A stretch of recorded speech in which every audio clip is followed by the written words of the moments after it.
Oftentimes when it's really small, there's so much energy going into the work, providing the service, shipping the goods. There's very little time for meetings and communication. And it's pretty normal in a small business that the only time communication happens is when there's a reprimand or somebody's in trouble. I'd like to talk about meetings and especially creating the space. This is, I don't want to be cheesy with making it rhyme, but creating the space to experience the grace. We're talking about making sure that grace is in that discussion. And what I've experienced here at Ramsey is we spend a lot of time in meetings where there's enough room for things to breathe. The calendar represents our value and our commitment to communication and making sure that we don't let things fester to the point of now it's a big explosion, but there's a lot of room to set off the bombs, if you will, as they're little tiny conflicts instead of this big thing. Then you do a drive-by reprimand and somebody's just tased by it. How do we get our meetings and our meeting structures into this thing to help facilitate this really important approach on communication you're talking about? I love that question. First of all, the small businesses are the heart of the country and of society in economic stance. And I want people that are running small businesses. I love people at EntreLeadership, the conferences. I mean, these are this is the backbone of our country.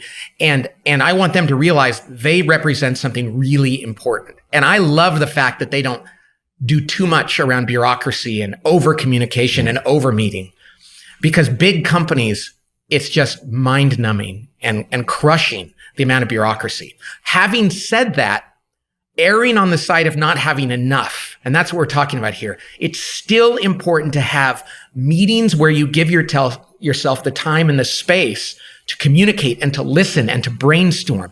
The key to doing this well, though, is recognizing that not every meeting is for the same purpose. Because if we go to meetings and we just And there's some meetings that need to be quick and specific, and we don't have a lot of time to do things. We just got to make a decision and move. There's a daily minute for many of your organizations in EntreLeadership. They have a 5-minute stand-up meeting every day. That's critical. It's like, what are we working on? What are we getting done? Okay, let's go get it done. Okay, that's not a meeting where we're sitting back and contemplating life and things like that. And then sometimes we have that weekly meeting where we're just going through, what are our goals this week? What are we going to get done? Let's solve some problems right now. But there's a couple other kind of meetings that we have to have. They are not bureaucratic. They are not a waste of time. But the productivity of those meetings is not going to be measured in 5-minute intervals. It's going to be seen in big issues. Right. There's strategic meetings where we get it together in a room and really roll up our sleeves, grab some beer and some pizza and say, let's solve this. Let's take 3 hours if we have to solve this problem. Let's brainstorm. Let's argue. Let's wrestle this thing to the ground.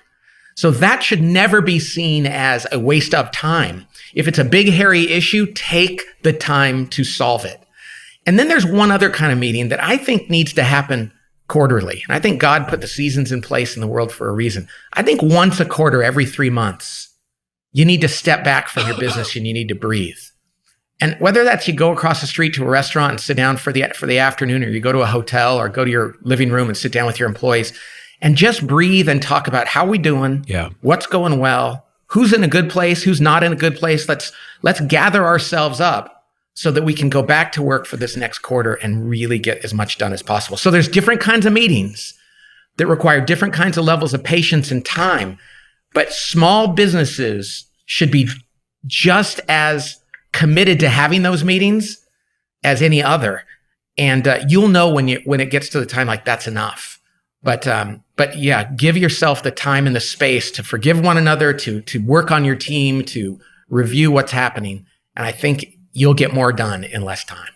I want to say more about the quarterly meeting, because as you're describing that, it occurred to me that you actually facilitated the first quarterly meeting for the EntreLeadership team. We had not been doing quarterlies here on a regular basis, and you were kind enough to invite us out, and we sat in your office for a couple of days, and you taught us how to put it on the whiteboard. We started out with some icebreaker things around our personality styles. You taught us how to listen to each other and check in.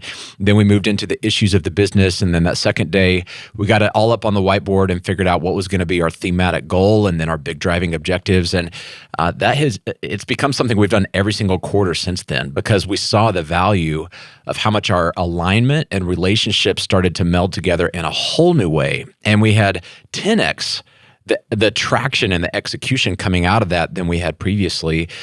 Talk us more through the model, because we didn't just sit there and just organically talk. You had a vision for where you were going to take us. You were the tour guide. And so if someone is going, okay, Pat, I've got our quarterly scheduled. We've got 2 days, but I don't know what the format is. What do we do? How do we make sure this is a productive time? Yeah, I have a book called Death by Meeting that kind of goes through some of this. And in my book, The Advantage, it does too. And I don't want to mention that because I'm selling. I just want people to know where they can find out more. Hey, sell away, man. Those are great resources. And we hand those around here at Ramsey, with our new leaders, and say, hey, you have to read this because this is how we do it here. So I'm going to double down on promoting it. And both those books are beautifully illustrated exactly what we're talking about here. I'm not a touchy-feely guy. The purpose of those quarterly offsites is not to get out and pass each other over a rope and blindfold each other and walk each other through a hotel room or something stupid like that. The purpose of those meetings is to slow down, to figure out what's going on, to review where we think we're headed and where we've been, so we can come out of the chute and get way more done. And I love your testimonial about it. It's like you guys got 10x more done as a result of that. That's the whole point.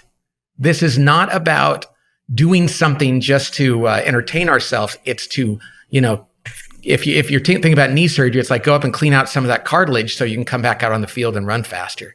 Yeah. And there's a rhythm to it. There's a few things you need to go over, but you got to leave yourself enough space to heal and to talk about the right things. But it's far from a free-for-all.